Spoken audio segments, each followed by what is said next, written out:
MLC Pawan Singh, Nishant Kumar समेत सभी नए एमएलसी लेंगे शपथ। शाम 4 बजे होगा शपथ ग्रहण समारोह। विधान परिषद के उपसभागार में होगा कार्यक्रम। निर्विरोध निर्वाचित 10 सदस्य करेंगे पद एवं गोपनीयता की शपथ। सीएम सम्राट चौधरी शपथ ग्रहण समारोह में होंगे शामिल। तो बड़ी खबर आपको बता रहे हैं, नवनिर्वाचित एमएलसी आज शपथ लेंगे। शाम 4 बजे शपथ ग्रहण समारोह होगा। विधान परिषद के उप सभागार में ये कार्यक्रम होगा। निर्विरोध निर्वाचित 10 सदस्य पद और गोपनीयता की शपथ लेंगे। सीएम सम्राट चौधरी शपथ ग्रहण समारोह में शामिल। पटना से इस वक्त एक बड़ी खबर। आज सम्राट कैबिनेट की बैठक होने वाली है। शाम 5 बजे समय रखा गया है जब कैबिनेट की बैठक होगी, जिसमें कई महत्वपूर्ण एजेंडे पर मुहर लगेगी। और इसके साथ साथ आपको ये भी बताते चले, पथ निर्माण विभाग की भी समीक्षा यहाँ पर करने वाले हैं सीएम। 71वें बैंक सेलिब्रेशन डे के कार्यक्रम में भी शामिल होंगे। तो महत्वपूर्ण एजेंडे पर एक तरफ बैठक के दौरान मुहर लगेगी, दूसरी तरफ 71वें बैंक सेलिब्रेशन डे के कार्यक्रम में भी मुख्यमंत्री शामिल होने वाले हैं। तो इस वक्त पटना से बड़ी खबर, 5 बजे कैबिनेट की बैठक होने वाली है। और आरा के विलोटी गांव में भरत तिवारी का श्रद्धाकर्म किया गया। तो दिल्ली में सुप्रीम कोर्ट ने भरत एनकाउंटर मामले पर सुनवाई से इनकार कर दिया। सुप्रीम कोर्ट ने याचिकाकर्ता को पटना हाईकोर्ट जाने की सलाह दी। बड़ा सवाल है कि इंसाफ के लिए और कितना इंतजार करना होगा।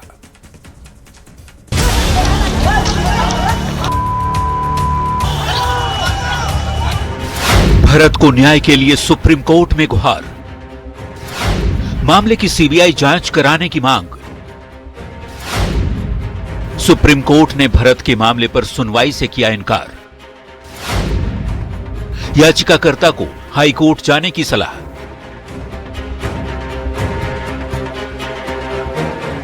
चेहरे पर उदासी, दिल में भरा दर्द और श्राद्ध कर्म की तैयारियां करते लोग। ये तस्वीर आरा के बिलौटी गांव की है, जहां भरत तिवारी की मौत के 13 दिन बाद उनका श्राद्ध कर्म किया गया। करीब 15,000 लोगों के लिए श्राद्ध भोज की व्यवस्था की गई। भोजपुर जिले के शाहपुर थाना क्षेत्र के बिलौटी गांव में देखिए, पुलिस एनकाउंटर में मारे गए भरत तिवारी का आज श्राद्ध कर्म चल रहा है। देखिए किस तरह से तैयारियां चल रही है। जब बिलौटी गांव में भरत तिवारी के श्राद्ध कर्म की तैयारियां चल रही थी, उसी दौरान करीब 1000 किलोमीटर दूर दिल्ली में सुप्रीम कोर्ट ने उनके एनकाउंटर मामले में सुनवाई करने से इनकार कर दिया। सुप्रीम कोर्ट की 2 जजों की वेकेशन बेंच ने याचिका को खारिज कर दिया और मामले को पहले हाई कोर्ट में ले जाने की सलाह दी। माननीय सुप्रीम कोर्ट का मानना था कि हाई कोर्ट इन सब मामलों में सक्षम है, तो आप पहले हाई कोर्ट जाके अप्रोच कीजिए और वहां फाइल कीजिए। तो इस लिबर्टी के साथ याचिका का निस्तारण कर दिया गया और हमको हाई कोर्ट जाने का परमिशन दिया गया है। सुप्रीम कोर्ट के वकील विशाल तिवारी ने अपनी याचिका में भरत एनकाउंटर केस की सीबीआई जांच की मांग की थी। दोषी पुलिसकर्मियों के खिलाफ कार्रवाई की मांग की गई थी। सुप्रीम कोर्ट से झटका मिलने के बाद अब याचिकाकर्ता पटना हाई कोर्ट जाने की तैयारी में है। तो अब देखना लाजमी होगा कि कब तक इस मामले को लेकर पटना हाई कोर्ट में याचिका दायर की जाती है। निश्चित तौर पर यह बेहद महत्वपूर्ण होगा। वीडियो जर्नलिस्ट चंदन के साथ शंकर आनंद, न्यूज 18। आरा के बिलौटी गांव में भरत तिवारी का श्राद्ध कर्म किया गया। भरत तिवारी को न्याय दिलाने की मांग भी तेज हो चुकी है। भरत के परिजनों को पुलिस की जांच पर देखिए भरोसा नहीं है। इधर भरत की मां आशा देवी का कहना है कि 13 दिन बीत चुके हैं, इसके बावजूद पुलिस ने ठोस कार्रवाई नहीं की है। एनकाउंटर में शामिल पुलिसकर्मी खुलेआम घूम रहे हैं। भरत की मां का यह कहना है कि उन्हें पुलिस की जांच पर भरोसा नहीं है। दोषी पुलिसकर्मियों को फांसी की सजा देने की मांग लगातार भरत की मां, भाई और परिजन कर रहे हैं। तो भरत के भाई ने भी पुलिस की जांच पर सवाल उठाए हैं। बिलौटी गांव में भरत तिवारी को बड़ी संख्या में लोगों ने श्रद्धांजलि दी।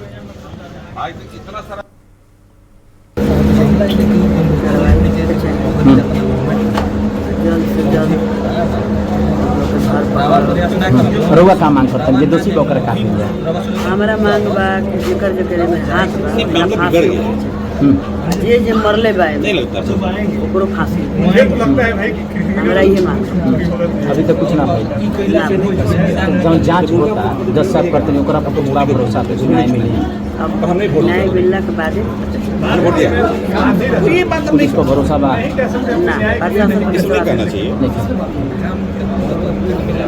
धोखा देके हमारा लेकर धोखा से मार दिया पुलिस पता नहीं को भरोसा न्याय को भरोसा बिल्कुल। देखिए परिवार के लोग मौजूद हैं, भाई भी हमारे साथ मौजूद हैं। आज 13 दिन बीत गया, कोई ठोस निष्कर्ष पर प्रशासन नहीं पहुंचा, नहीं न्यायिक जांच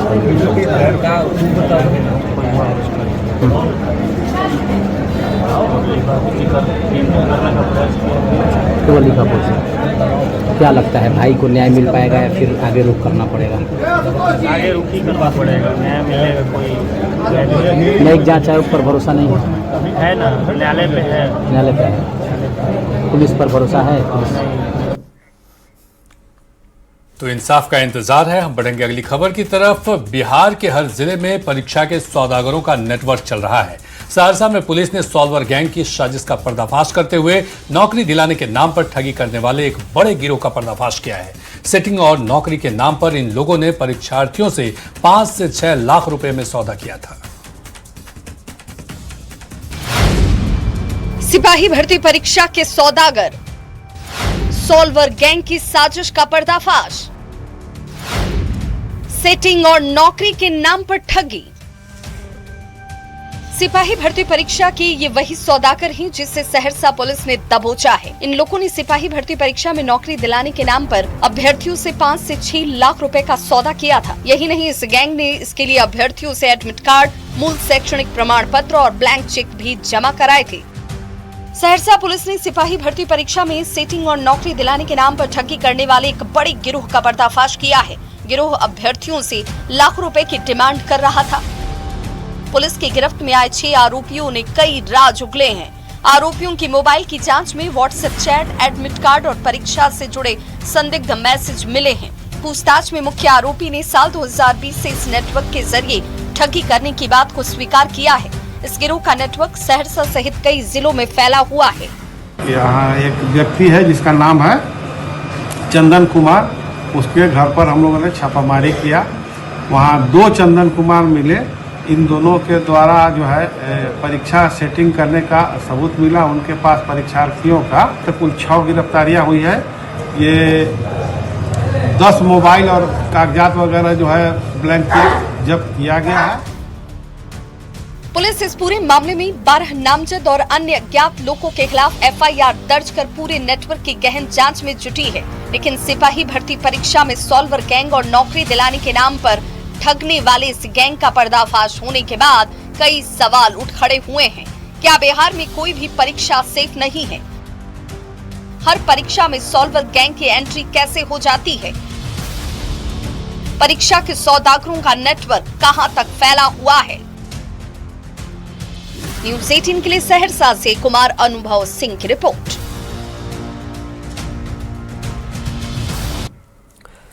और देखिए, बाढ़ से बड़ी खबर है। पंडारक थाना इलाके में बिहारी बीघा 4 लेन पर बेकाबू सवारी बस ने खड़ी हाईवा में टक्कर मार दी।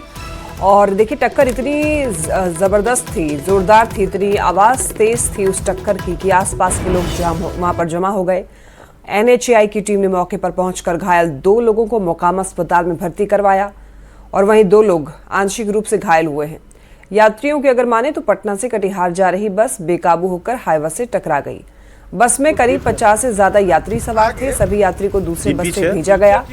बस का ड्राइवर एक्सीडेंट के बाद फरार है। पंडारक पुलिस ने बस को जब्त कर लिया है। उसके बाद के जो अभी के हेल्पर थे वो बोला आगे डंपर था। तो डंपर था तो मतलब के ड्राइवर अनबैलेंस होके रुकने का प्रयास किया लेकिन रुका नहीं। गाड़ी कहाँ से आ रही थी? गाड़ी पटना से आ रही थी। और कहाँ जा रही थी? ये अभी लाभा जाएगी गाड़ी, लाभा जाने वाली थी। लाभा कहाँ जी पड़ता है? लाभा ये अपना वहाँ पे कटिहार से आगे है जी। तो रिजर्व गाड़ी थी क्या? रिजर्व नहीं था, ऐसे मतलब गाड़ी चलती है रोड में जी। कितने पैसेंजर लगभग होंगे? पैसेंजर इसमें 70-80 होंगे। सभी लोग सुरक्षित हैं? 2 लोग घायल है सर। 2 लोग घायल। चालक तो फरार है सर। फरार हो गया चालक। हम लोग को जानकारी आया, टोल पे हम लोग थे जी। तो उसके बाद हम लोग पेट्रोलिंग गाड़ी और एम्बुलेंस लेके आए जी। जो एक लेडीज घायल थी और एक जेंट्स घायल था, उसको फिर हम लोग लोड करवाए और मोकामा हॉस्पिटल कितने में। यात्री सवार थे इस बस? 40 से 50 यात्री थे। 40 से 50 यात्री। जी, जी। कहाँ से कहाँ सब लोग जा रहे थे? ये बताया जा रहा है पटना से कटिहार जा रहा था। कटिहार जा रहे थे। जी जी।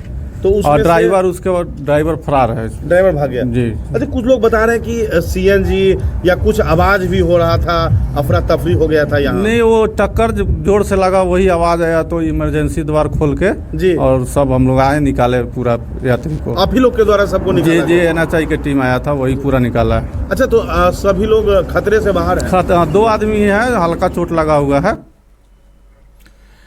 बिहार के सरकारी स्कूल में बच्चों को परोसे जाने वाले मिड डे मील पर लगातार सवाल उठ रहे हैं। खगड़िया में भी बच्चे स्कूल में कीड़ा मिला हुआ खाना खाने के बाद बीमार पड़ गए। 50 से ज्यादा बच्चों के बीमार पड़ने के बाद हाहाकार मच गया।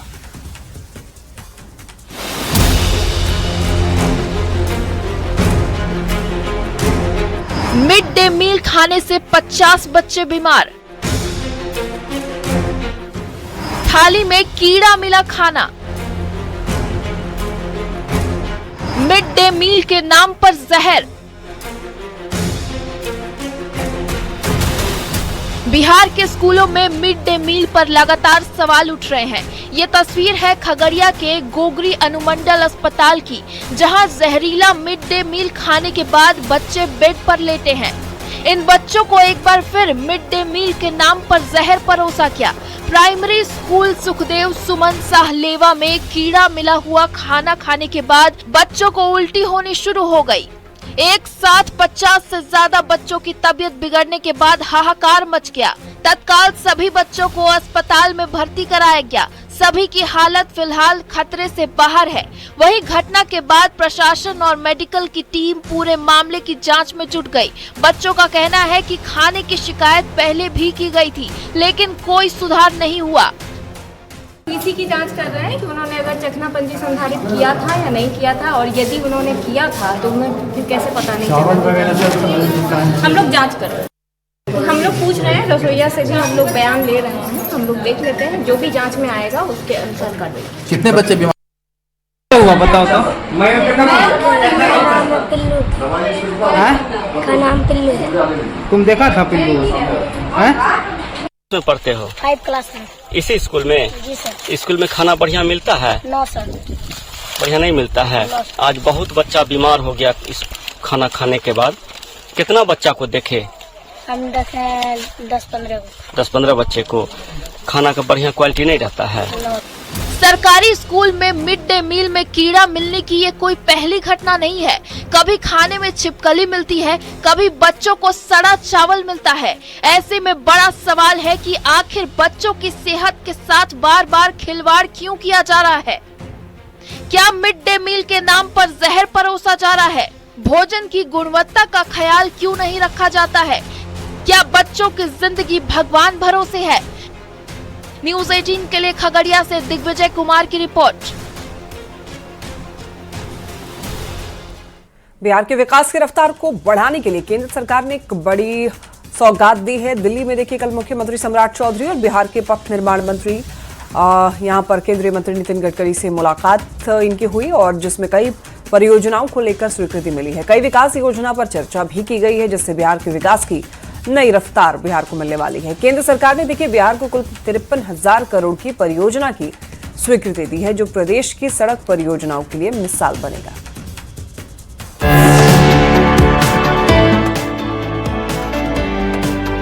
मुख्यमंत्री सम्राट चौधरी और केंद्रीय परिवहन मंत्री नितिन गडकरी के बीच 29 जून को हुई बैठक बेहद कारगर रही है। केंद्र के सहयोग से अब बिहार को विकास की रफ्तार मिलने जा रही है। बिहार की कई राष्ट्रीय राजमार्ग और एक्सप्रेसवे परियोजनाओं पर सहमति जताते हुए केंद्र ने बिहार के लिए 53,000 करोड़ से ज्यादा की सड़क परियोजनाओं की सौगात दी है।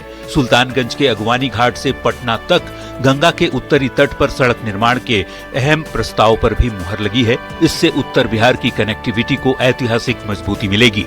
केंद्र की ओर से बिहार को जो सौगातें दी गई हैं, उनमें कुछ प्रमुख हैं।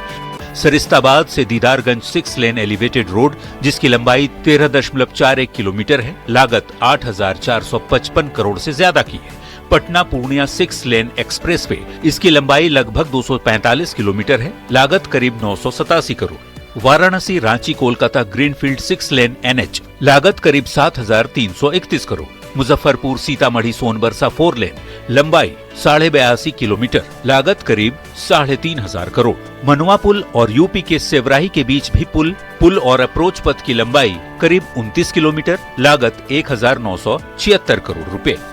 53,000 करोड़ रुपया का जो सहमति दिया है, मैं हृदय से राष्ट्रीय राजमार्ग मंत्री गडकरी जी को धन्यवाद देना चाहता हूँ। लाखों करोड़ों जनता आशान्वित थे। बिहार में इंफ्रास्ट्रक्चर की मजबूती को लेकर सम्राट सरकार लगातार काम कर रही है। बिहार में अच्छी सड़कें, ऊर्जा के क्षेत्र में तेजी से काम और अब हाईवे और एक्सप्रेसवे का जाल प्रदेश में विकास की नई इबारत लिखेगा, इसमें कोई शक नहीं। न्यूज 18 के लिए पटना से शैलेंद्र के साथ ब्यूरो रिपोर्ट। अगली खबर बगहा से है। बगहा के रामनगर में किराने की दुकान में शॉर्ट सर्किट से भीषण आग लग गई। देखते ही देखते आग ने पूरे दुकान को अपनी चपेट में ले लिया और लाखों रुपए का सामान जलकर खाक हो गया। हादसे में दुकान संचालक गंभीर रूप से झुलस गया, जबकि दुकान पर खड़ी एक बाइक भी जल गई। दुकान में डीजल और पेट्रोल भी रखा हुआ था, जिससे आग और तेजी से फैल गई। आग की चपेट में आने से दुकान छोटू शाह गंभीर रूप से झुलस गया, जिसे तत्काल रामनगर सामुदायिक स्वास्थ्य केंद्र पहुंचाया गया। गंभीर हालत में उसे बेतिया रेफर कर दिया। अचानक एक बाइक शॉर्ट सर्किट भइल, बेटा हमर गइले हैं। ओइजा कोई दुकानी सामान रखल रह, सामान उतार के ओइजा रखाई रहल। आग लाग गइल, बेटा हमर ढेर ज्यादा जल गेल। कितना नुकसान होइल? लाखों रुपया के क्षति हो चुकल बा। हाँ, ये सिक्का बिलवा से 2 इलेक्ट्रिक बर्न इंजरी का केस आया है, जिसमें कि एक की हालत गंभीर थी। बॉडी सरफेस एरिया 60% प्लस उसका इन्वॉल्व था। छोटू कुमार नाम से है वो, जिसको प्राथमिक उपचार दिया गया और बेहतर इलाज के लिए उसको जीएमसीएच बेतिया रेफर किया गया। बड़ी खबर दानापुर से है, जहां पर नशेड़ियों को पकड़ने के लिए निकली है आबकारी विभाग के वाहन पर फायरिंग की गई। देखिए, गोली गाड़ी के गेट के शीशे के आर पार निकल गई। आबकारी विभाग की टीम 3 अलग अलग वाहन से छापेमारी के लिए निकली थी। महाराजगंज मुसहरी में छापेमारी के दौरान टीम ने 5 पियक्कड़ों को पकड़कर गाड़ी में बिठाया, पालीगंज जाने लग गई। आबकारी की टीम अख्तियारपुर पुल के पास पहुंची ही थी कि पहले से घात लगाकर बैठे बदमाशों ने फायरिंग कर दी और गोली ऐसे में कार के दाहिने गेट के शीशे में छेद करते हुए बाएं गेट के शीशे से बाहर निकल गई। अब इस घटना में आबकारी के जवान प्रिंस कुमार मिश्रा बाल बचे हैं। आबकारी विभाग के साथ ही स्थानीय थाने की जो पुलिस थी, उस पूरे मामले की जांच में जुटी है। अब जांच के बाद ही पता चल पाएगा कि गोली चलाई गई या फिर यहाँ पर किसने गोली चलाई है और कौन बदमाश था।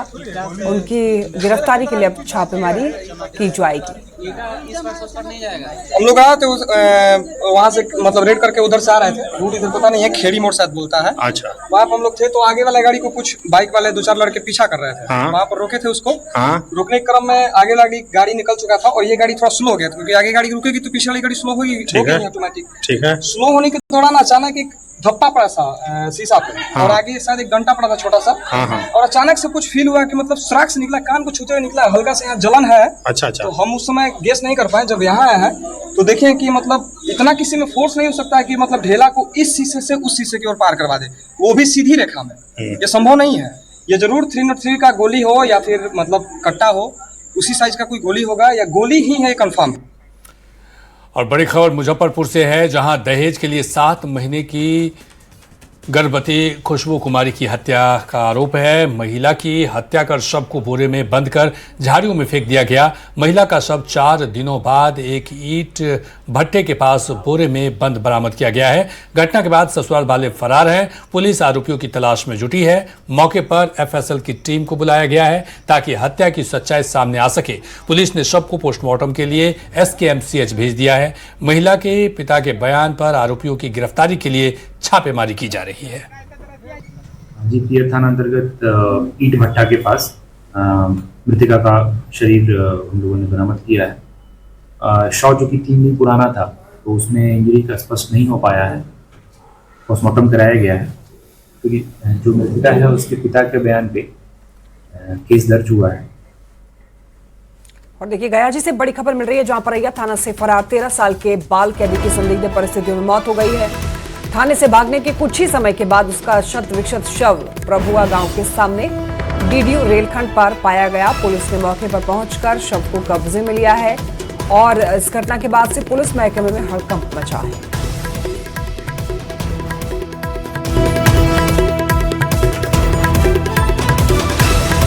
कार्य के साथ हमारे साथ एलन लीली जुड़ चुके हैं। एलन, क्या कुछ घटना हुई है यहाँ पर? देखिए, बता दें कि बच्चे को जो है बैंक में पैसे चोरी करते हुए जो रंगे हाथ गिरफ्तार किया गया था, अरेस्ट किया गया था। उसके बाद वो थाना लाया गया था पूछताछ के लिए, और अगले दिन जो है सुबह जो है शौच करने के लिए अचानक पुलिस को चकमा देकर वो थाना से फरार हो जाता है। और जब पुलिस खोजबीन करती है तो पता चलता है कि एक बच्चे का शव जो है वो रेलवे ट्रैक पर छत बिछत पड़ा हुआ है। जब पुलिस वहां मौके पर पहुंचती है तो देखा कि वही जो बच्चा जो है वो थाना से फरार हो गया था। हालांकि बच्चा वहां पर कैसे पहुंचा और कैसे उसकी मौत हुई है, ये अभी संदिग्ध है। अभी फिलहाल पुलिस पर मामले की जांच की जा रही है, लेकिन बताया जा रहा है कि बच्चे जब थाना से भाग रहा था तो पास में ही रेलवे ट्रैक है और वो अभी ट्रेन जा रही थी। और बताया जाता है कि जो बच्चा जो है ट्रेन को पकड़ने के दौरान जो है वो अनियंत्रित हो गई और वहां पर गिर गया और ट्रेन से कट के मौत हो गई। फिलहाल एक बड़ा प्रश्न चिन्ह पुलिस पर जरूर खड़ा होता है कि बच्चा अगर थाना से कैसे भागा और इसमें जो कौन इसमें लापरवाही बरते जाता है। परिया अधिकारियों से बात हुई है, उनको साफ ये कहना है कि अगर किसी तरह का पुलिसकर्मी की लापरवाही है तो उस पर भी कार्रवाई की जाएगी। जी, बहुत बहुत शुक्रिया तमाम जानकारी के लिए एलन लीली। और यारों, छोटे